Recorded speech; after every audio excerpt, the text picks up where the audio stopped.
Good evening.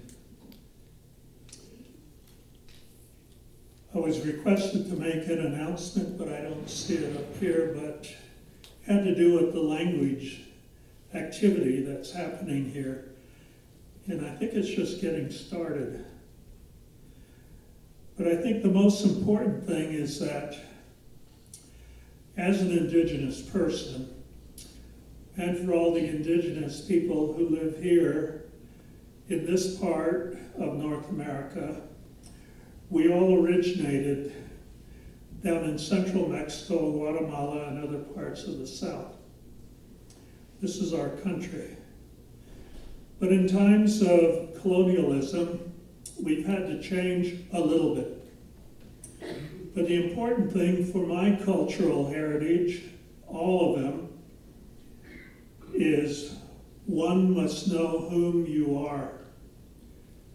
So if there are young people in here, it's nice to talk about how you belong to a culture, but what do you know about the history of the suffering and hardship that your culture or your cultures have gone through to be here in this place? Not just Las Vegas, but the whole component of North America. I live in Arapa country. When the Americans and the Spanish and other people came, they changed the name to Aravaipa, but it's Arapa, and it's all the native people who came down from Canada. Since that time, we were called savages and uncultured, but the problem is we lived in families. And the families we belonged to, we each had rancherias. Each one of them belonged to a family group, extended family, in other words, people who were intermarried into that community, and each one of them had ranches. We lived off the land.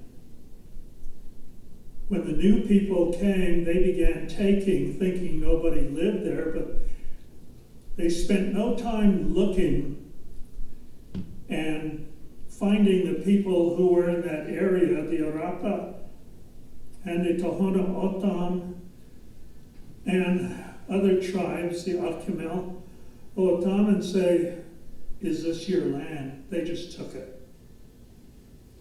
And then for the rest of our tribes down, one of the presidents built a wall. It doesn't really work. It's an art project today, and on both sides of this supposed border, we do art on it. We paint it, we hang stuff on it. You know, we do things because there is no border for Indigenous people. The rest of my culture, of the people who came down from Alaska, of the people who live on the plains in Texas and other places, that's the rest of our culture down there. And it's the culture of our grandparents. Our ancestors all came from down south. There is no border for us. There never has been and there never will be. Mahalo. Thank you. We continue to impress upon young people who will listen. This is the suffering we've had to go through. So you are not an American. You belong to a culture that's been here for more than 700,000 years, and we're still here. We have stories and songs and histories of our hardship and suffering. We have songs and stories of how we learn how to survive as a people within our community. And we're all related by this stuff that flows through these veins. There are no strangers in any of our community, all the way down to Tierra del Fuego. We're all related by this. And there's no division between any of us until, of course, again, the new people came and began taking what they wanted without asking us, whose property is this? We would like to live here, we would like to live beside you and learn what it means to be an indigenous person or a native of this community that we're surrounded with. No. For the Arapa, they put us in prisons. They sent people from Tucson, Arizona, as it later became called, and the ranchers and farmers and businessmen would go out on horses and shoot as many of the indigenous people as they could. So more than 12,000 Apaches, Otham, and other people, the Navajos who came down to help them, they were all mowed down with firearms. This is a culture of warfare that came here. They like to fight with us because they want something that they don't understand. They don't know how to live beside other people.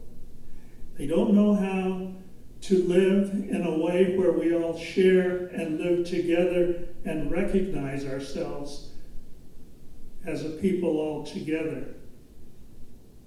We're going through that right now.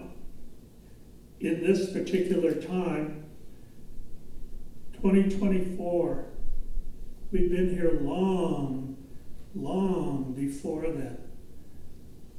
In many of Native communities, they say you light a candle or you stand in front of a fire and you turn around, and the long shadow behind you going into the darkness is a history of whom we are.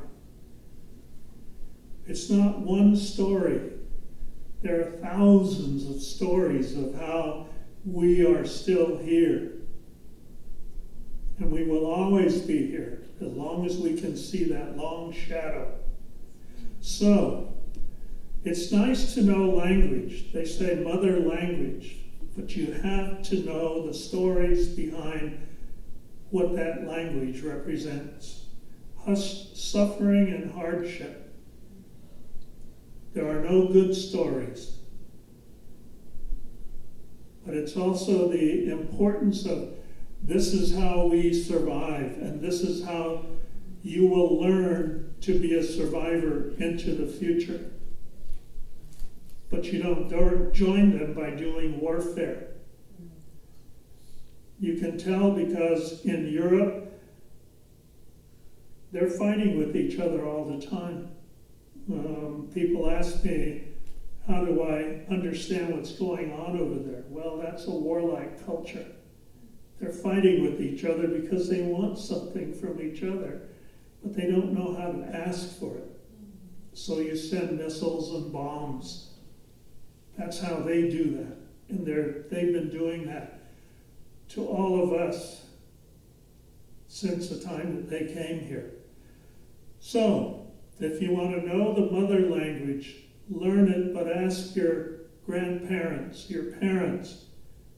Ask people within your community, what does it mean to be whom I am? What does it mean? What is the history that I need to know so I can survive successfully into tomorrow? We say in the Athabascan language, who are you? We don't just assume, I am Sohiela.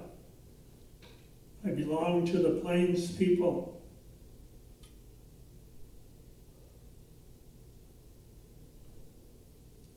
Nothing. Well, tell me your history. Do you have 2 hours and maybe a couple days? I said, it's not real easy, and there are no books, because they didn't allow us to write. And even today, we still don't write this information down. So, this is a long harangue, but I can introduce myself in my languages, yeah. But it's meaningless if there are no other people here who speak the same languages or dialects of it, and now that there's a wall down there, we can't talk to each other anymore because they say that's a foreign country. Mexico has always been here, all the way up to the border of what they call Canada and then beyond it. That all belongs to us. We don't say it once did, but we say it still belongs to us. Because whatever earth we're walking on at the moment, this is what my ancestors died for. And we will always be here. So when I walk around in Canada, when I walk around in Argentina, in Chile, all the way down, this is my land too. And when I ask those people down there, who are you? They tell me, we are native people of this land, just like you. The Pueblo-dwelling people of New Mexico, they call it, the Spaniards call it that. Their art forms and their way of celebrating all come from Chile, Ecuador. You go down there and you see all the visual arts of the Pueblo-dwelling people of the Rio Grande in Arizona and New Mexico. So we all came up from there and peopled this land, and it's still ours. So have a good time, because we're going to now do music with Will Twitman of whirl percussion. But he says that's a strange word, because everyone on the planet does this. And I said, well, when the American language came, they couldn't explain all of it, so just say whirl percussion. It's an easy way to cover up a lot of history. And then I'll be working with instruments that were introduced into the cultures of the Plains peoples.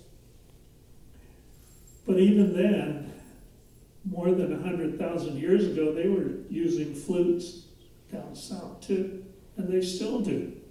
So, have a good time and know whom you are. Again.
Thank you, and good evening. Thanks for being here. We know you could be anywhere else doing anything else with anyone else, so we're humbled and honored that you chose to spend this part of your evening and your life with us. That first piece was an improvisation, just kind of conjured out of thin air. We like to start every performance that way. So that was just for you. That will never happen again, and it has never happened until now, and we hope you enjoyed making that with us. This next piece is a version of a recorded piece from our album Awakening the Fire. It's called Oasis, and being desert people, we have a keen appreciation for the value of water. And as we play this piece, you might imagine yourself traversing some vast desert region in search of that magical mirage on the horizon that indicates the presence of water. And that will be, this evening, our oasis.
right now we're dealing with a whole lot of water.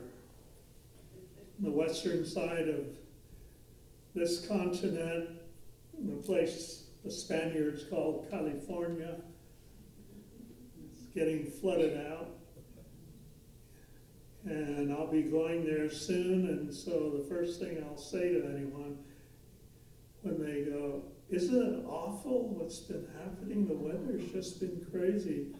I said, "Now you know why natives never lived here." So they knew the weather and they knew what was happening, so they went to the Inland Empire and they used the water in that region to grow crops and things that they traded with all the other natives. So, but why don't you plant more trees around your house? That's too close, so when they burn, your house burns down too. Or plant bushes and plants that don't belong in that part of the country because they look pretty and have a lawn. But that doesn't belong there either, and then watch it all slide into the ocean again. That's nice.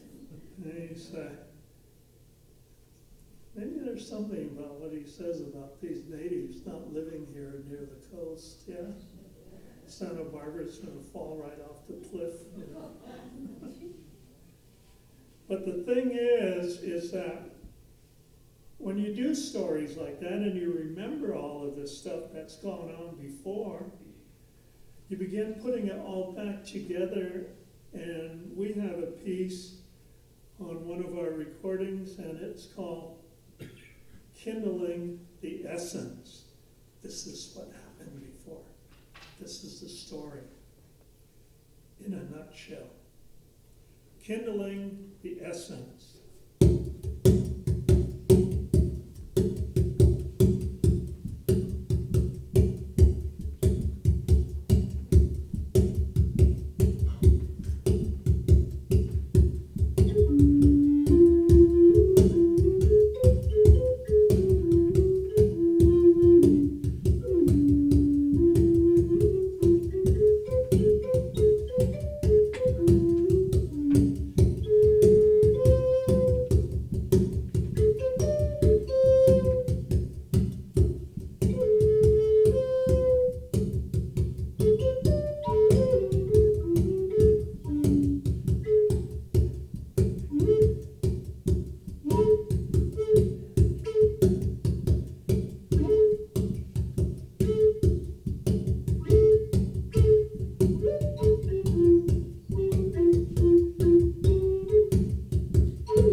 yes, whooping and hollering is encouraged, don't be shy.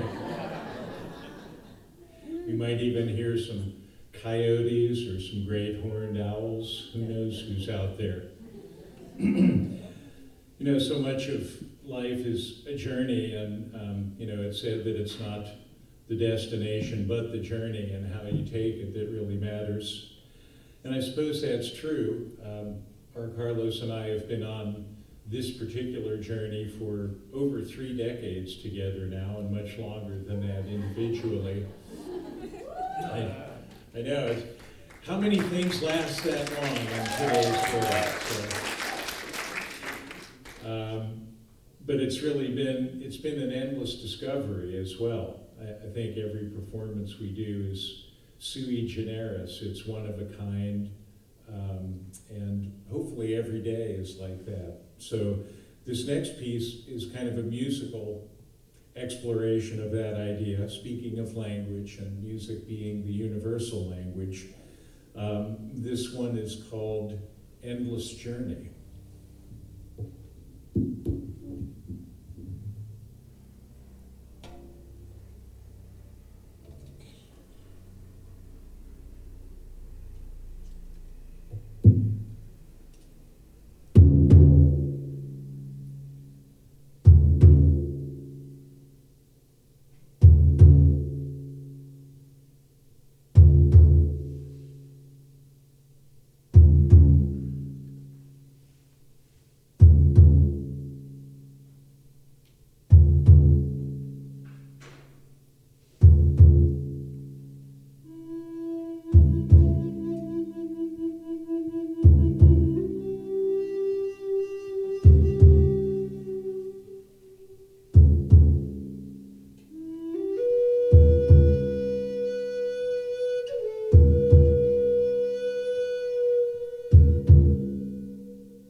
becoming more worldly about our individual selves.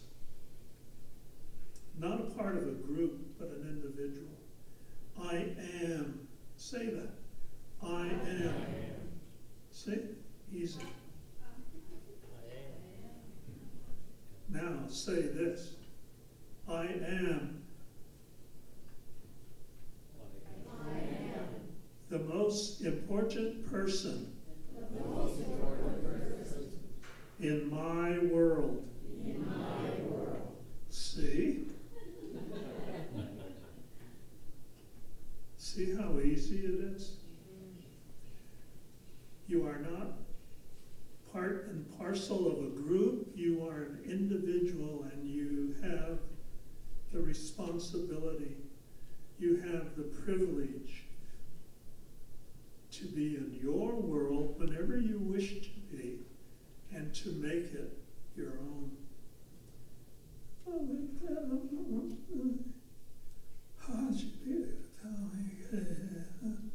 What is that person saying? Trying to say, the world resides in you. There is no one like you on the planet. And for all of us, when we begin learning those stories and songs from those who've been here before, it's the first morning of your existence. That's what that song was all about. And I keep trying to move it into getting older, getting older, getting older. And I would like to bend over, but I have to take the microphone with me too, and bend over and bend over and bend over till I'm on my knees. Live your lives to the fullest. But the important idea here is, but don't forget to have a good time.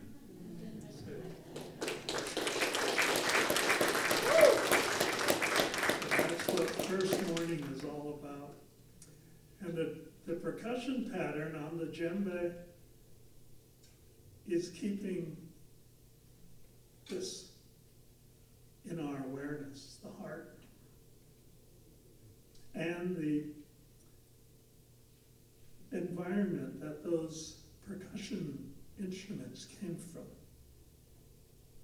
For them, it's always the first morning. And then when you turn into this, that speaks in a language of rhythm and structure, it is always the first morning because it's never the same pattern. It's alive too. First morning. Well, from First Morning to the last song of the first set. We have one more piece for you in the first half of the program. We're going to take a very brief intermission so everyone can stretch and rehydrate. And if you like what you've been hearing, you can take us home with you this evening in the form of an ancient technology called the compact disc. If you're of a certain vintage, as I am, that may be something you still listen to. I actually prefer that, having an album that was composed as a whole piece and having a physical product of that to hold in your hand and read about and look at while you're listening. So I will be changing into my role as salesperson. I will be over there at that beautifully draped table to help you with any of those acquisitions that you may wish to make at intermission, and then again after the end of the concert, at which point R Carlos will join me with our magic sonic enhancing signing pens, and we'll be happy to autograph any of those ancient technologies that you may have acquired. But this last piece in the first half of the show is called Shaman's Trance. It's from our Grammy-nominated album, Awakening the Fire. And it speaks to what R Carlos was talking about in relation to world percussion. Drums in many cultures are not only musical instruments, but shamanic implements, devices which can transport you to other realms of experience. And having taken such journeys myself, I can attest to the fact that it's not just fanciful imagination, it actually happens. And that may be the case for you as you listen to Shaman's trance.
R Carlos Nakai. Indeed. Thanks for being here this evening.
The majority of songs that are played in what we call let's say an Aboriginal style, they say traditional, but tradition means tomorrow, not yesterday. And in the Aboriginal style, they took ceremonial songs, chants, they made up songs and said, this is my song, and the words sound like this. So there's a whole number of what they call personal music. There is no overall cultural flute music. That was invented by people, again, who didn't know the native way. You know, and you go down to Copper Canyon, and you'll hear the whistles down there, and they sound nothing like what you hear up here.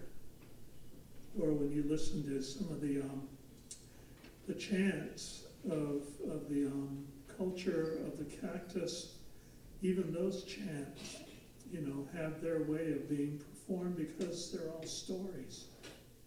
So the music in the cultures that I belong to are all very personal. But everyone in the outer culture would like to learn them. And I said, well, that's not your music. I said, you make your own songs. Oh, but I want to honor your people. I said, we don't need your honor. We have our own. And so much of what we're doing up here is our own personal expression. And I think, I don't remember if Will mentioned it, but this is the only time you will hear this sound. This is the only time you will hear this particular performance anywhere on the planet. So we get back to Tucson. We're doing an event on Saturday night too, and you won't hear these songs. They'll be totally from somewhere else in here. So, with that in mind, they are just for you. So, thank you very much. And I hope you enjoy them, you know, and I hope you maybe dream with them. You'll go to sleep tonight and you'll go, that was the weirdest thing. I had this weird dream and this music was going through my head. And so yeah, it was taking you on its own journey. I don't know how it works, but it's just totally amazing. So it's just for you. I want to welcome Will back now. He will do a solo on an instrument that he'll explain when he starts or gets through. Will Clipman.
Yes, when people see that, they often ask me to play the spaceship.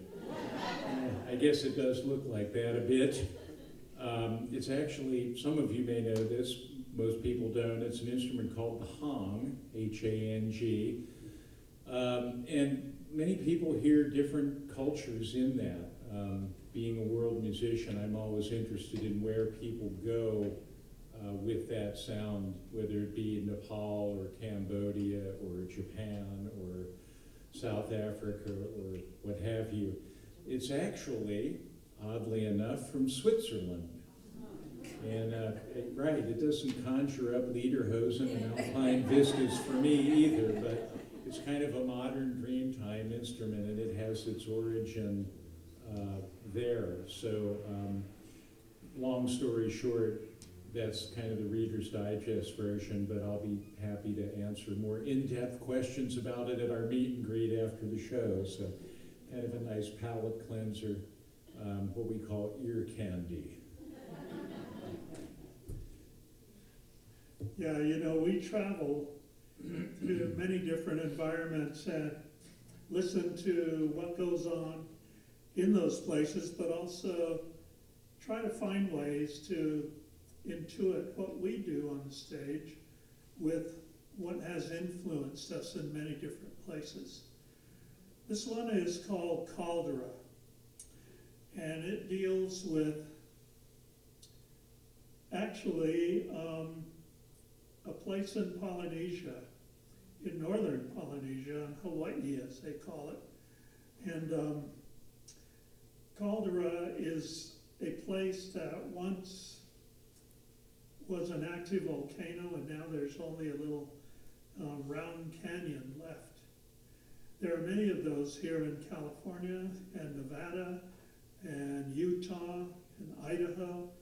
And I guess the most familiar one to us is where we live, but in northern Arizona with Miriam Crater, which this thing came 70,000 years ago or more and slammed into the earth and made this huge caldera. And they're still looking for the pieces down in the bottom, and see where it went. But some of them, like the ones that the early Mayan people and others experienced over in Central South America, it changed the earth. It's a huge explosion, and all the steam and dirt and dust that came out of it changed the whole planet. So they're very powerful, caldera.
There will be a quiz later. No, just kidding. I'm always more than happy to share information about the instruments as questions come up, but we'll save that for the meet and greet rather than interrupting the flow of the music. This next piece was inspired by another one of our travels to a place actually kind of like Hawaii. It's a bit colder, but it's also very green and wet. And some of the most ancient rock on the planet occurs in these islands. It's a place that used to be called Alba, and it's now known as Scotland. And we've traveled extensively there, not only on the mainland, but in the Western Isles, Skye and Lewis and Harris, and all the way up north into the Orkneys. And one of our fascinations with that place, among many, including the food and the beverage, which is another story, but the ancient people took to carving huge pieces of this ancient rock and forming them into circles and various formations of standing stones. And they really have a wonderful energy, and we made a point of visiting as many of these sites as we could when we were there. Sometimes we would just stand in the late afternoon sun with our backs against the rocks, or kind of hug them and put our cheeks on them. And it sounds romantic and silly, but it's actually quite powerful. And these ancient stones, placed there very intentionally, have a tremendous power to them. And so this piece was inspired by that. It has kind of a Celtic lilt to it. And I don't know what the rules are about dancing, but if you feel inspired to move, I would say feel free to jump up and do it. But this one's called Standing Stones.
came from India, so might turn into a raga of some sort.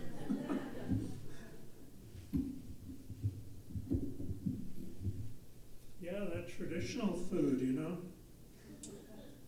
the best, and we'll be going there again soon to get a big plate of haggis with black pudding, neeps and tatties.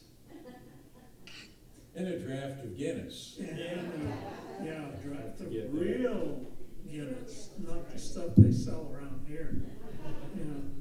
And even the Scotsmen who come here, they go, what is this stuff anyway? Well, they call it Guinness, but it's not. Let's go get a homemade beer. Well, they got some friends who make their own beer, so. But they prefer the Scotch, so that's also good. It's actually a tincture. Keeps you well, keeps everything going inside. And so, they don't do what most Americans do, or people of mixed cultural heritage here, drink huge draughts of it. No. You have just a little bit. 2 fingers high in a little glass, and then you sip very carefully and feel it move through your body. Cultures all over, native cultures all over the planet, all have different kinds of alcohol that they've brewed in many different ways to add the natural ingredients, the chemistry of the plants or the fruit that those things come from, and then they're fermented, and it's a medicine. It's probably the most natural medicine during the COVID epidemic. You remember that one? People were taking all these fake pills and everything and getting shots. All we did was drink some scotch every day, and then have some tinctures that were made by local people. Let's see, we're in Nevada.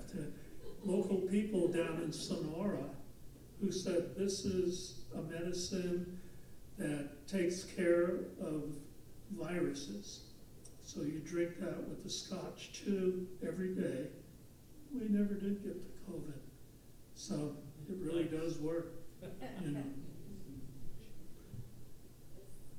Besides the standing stones, there are also all of this information that comes from people. And even the influence of the sounds that we're producing now all come from the understanding that the whole world, if one can sit back for a little while, not meditate, but just become aware of what surrounds us every day. Children do this as a matter of course. We call it, in one of our recordings, the fountain. It's like there's all of this. It's a gift that came with us when we came down out of the trees. Unfortunately, we didn't blend with the bonobo, but we blended with the chimpanzees, and that was, so now we have vicious sports, because the chimpanzees like to pick up sticks and hit things over the head. So we have football and baseball and, all the things that go on now in this community of monkeys that we are. But, boy, the bonobo would have been really great, So, the fountain, it's full of information. Try it out sometime. Ask a young person, what do you think of? And they'll give you an answer, and they never lie, like some people I know, grown-ups especially. The fountain.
so much. We have been a lovely audience. Thank you so much for being here, and thanks to everyone at the Winchester for making our visit here so wonderful. I'd like to particularly thank John and Aaron, who have made us sound so great out in the house for you. And with this beautiful lighting, I imagine we look pretty too. I'll let you be the judge of that. This last piece we want to perform for you tonight is really about what we're doing tonight. It's called Convergence, and it's kind of an upbeat, uplifting, joyous celebration of coming together, whether it be around the campfire or in the center of the village or in a place like Winchester Cultural Center, to celebrate being here on planet Earth in this moment and being together and sharing the universal language of music, whatever other languages we may speak. So we hope that you've enjoyed our performance half as much as we have. If that's true, then you had a great time. And as I said, we'll be out after a very brief trip backstage to sign all of those CDs you bought. Thank you for that. With our Magic Sonic enhancing signing pens, which make them sound even better, so don't miss that opportunity. But yeah, Convergence. Be one, be together, enjoy being on this little rock orbiting the sun for this brief flash of a moment we call a lifetime.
R Carlos Nakai, and you.